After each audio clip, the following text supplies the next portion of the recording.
Hi guys! Welcome back to the video! Once again, luto-luto time! So for today ay magluto po ako ng aking lunch at dahil solo ko lang ngayon, it's me! Finally!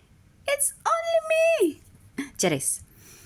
So walang amo, walang mga alaga, so naggisa lang ako ng giniling na baboy, sibuyas at bawang, saka nilagay ko na yung ready-made na yung mabibili sa supermarket na mga bolognese sauce.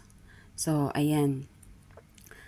Make sure natin na magagamit natin lahat kasi sayang naman yung mga nakadikit-dikit na sauce sa loob ng jar. Jar! Ang arty So, ayan. Kaya nilagyan ko siya ng maliit na tubig lang. Tapos, shake, shake, shake. Tapos, ibuhos mo na kaagad para lahat ng sauce masama doon. Tapos, imikos-mikos natin yan for the go. And then, since nadagdagan ng tubig yung sauce, so dagdagan natin ng salt and pepper. Para kahit papano, ma-enhance pa din yung lasa. Ma-enhance? Ayun. So, habang niluluto ko na yan, na ating sauce ay nakaboil na din yung aking pasta.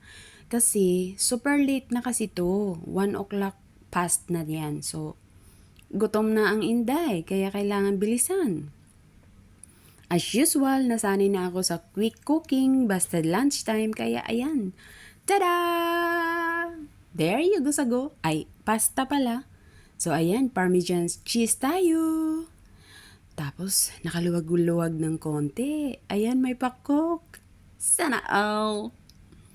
Okay, ready to eat na. Let's eat!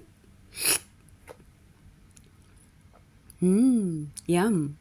Ayun may happy dance pa siya. Thank you for watching. Bye!